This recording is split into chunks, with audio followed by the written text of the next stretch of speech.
Pancasila sila yang pertama yaitu ketuhanan yang Maha Esa, yang mana dalam Pancasila pertama ini memiliki makna bahwasanya bangsa Indonesia percaya dan takwa terhadap Tuhan yang Maha Esa, sesuai dengan agama dan kepercayaan masing-masing menurut dasar kemanusiaan yang adil dan beradab. Kemudian akan menjamin berkembang dan tumbuh suburnya kehidupan dalam beragama, serta bisa mengembangkan sikap saling menghormati kebebasan menjalankan ibadah sesuai dengan agama dan kepercayaannya masing-masing, dan tidak memaksakan suatu agama dan kepercayaan terhadap Tuhan yang Maha Esa kepada orang lain. Engkau sisihkan semua aral melintang di hadapanku dan buat terang seluruh jalan hidupku melangkah.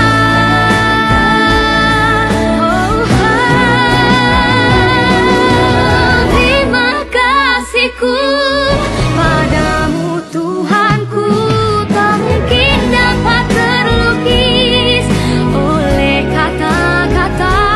Hanya dirimu yang tahu besar rasa cintaku padamu. Oh Tuhan, anugerahmu tak pernah berhenti, selalu datang kepadaku. Ibu Pertiwi, Sri Kandi manis yang dilahirkan Tuhan dari buah perjuangan. Membudayakan musyawarah sebagai jalan penting dalam setiap pengambilan keputusan dan penerapan kebijakan. Kita sadar akan pentingnya mendengarkan beragam pandangan dan mempertimbangkan berbagai opini sebelum mengambil langkah-langkah strategis. Keadilan sosial bagi seluruh rakyat katanya semua orang sama di mata hukum, sama-sama memperoleh haknya sebagai rakyat, mendapatkan keadilan yang setara. Tapi bukannya tajam ke bawah dan lembek ke yang punya kuasa ya. Berikut penerapan keadilan sosial pada hukum di negara berkembang tersebut. 1. Kasus Baik Nuril. Seorang guru merekam pelecehan seksual yang dia alami, tapi justru dia yang dihukum. Hukum macam apa itu? Korban pelecehan malah dipenjara. Dihukum 6 bulan dan denda 500 juta karena rekam suara pelecehan. Yang melecehkan bebas. Wah, 2 kasus petani Kendeng. Warga Kendeng cuma ingin tanahnya aman, tapi karena menolak tambang semen, mereka ditangkap dan dikriminalisasi. Aksi damai diperlakukan bak kriminal. Lindungi alam kini dituduh makar? 3 kasus Nenek Asyani. Nenek Asyani kayu sejengkal masuk penjara. Nenek 63 tahun dihukum karena kayu sejengkal, tapi yang bawa kabur jutaan meter kubik entah kemana. 1 meter kayu jati dituduh mencuri, padahal kayu itu dari kebunnya sendiri. Hehehe. 4 kasus sandal jepit. Remaja Palu cuma sandal masuk sidang. AL dituduh mencuri sandal jepit bekas milik anggota polisi bernama Ahmad Rusdi pada tahun 2010. Sandal tersebut diketahui adalah sandal merek Eiger yang sudah tidak layak pakai. Polisi justru lebih fokus mengejar hukuman untuk AL dibanding menyelesaikan dengan pendekatan restoratif. Bahkan saksi ahli menyebut sandal itu bukan barang berharga dan nilainya tidak layak dijadikan dasar pidana berat. 5 kasus para koruptor elit nan terhormat. Ada yang korupsi miliaran, tapi dihukum cuma 1 tahun. Dapat remisi, keluar cepat, hidup enak. Korupsi miliaran, vonis ringan, bebas cepat. Vonis ringan bahkan bebas bersyarat. Beberapa malah cuti dari penjara. Bahkan saat di penjara pun, penjaranya bak hotel bintang 5. Di negeri itu mencuri sandal bisa bikin kamu viral, ditahan, bahkan diadili. Tapi mencuri uang negara bisa dapat penghargaan, jabatan baru, atau minimal dimaklumi karena katanya khilaf.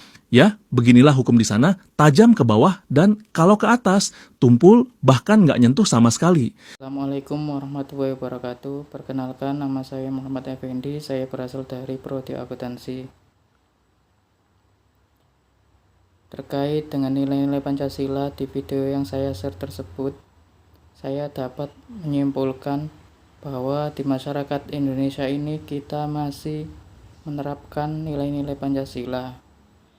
Adapun beberapa contohnya seperti di sila pertama, yaitu ketuhanan yang Maha Esa, kita masih bisa beribadah dengan tenang, aman dan nyaman di negeri kita tercinta ini.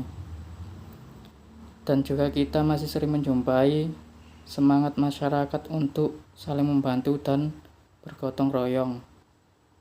Adapun juga pelanggaran dari nilai-nilai Pancasila seperti di sila kelima yang ada di video tersebut, yaitu tentang keadilan sosial bagi masyarakat Indonesia. Nah, di negeri kita ini masih sering terjadi ketimpangan hukum, yaitu di mana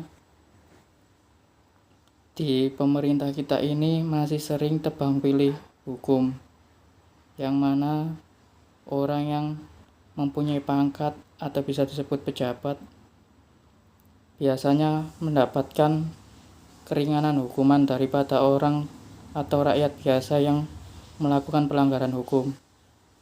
Semoga kita semua bisa menerapkan nilai-nilai Pancasila di kehidupan kita sehari-hari agar nilai Pancasila ini selalu terjaga dengan baik.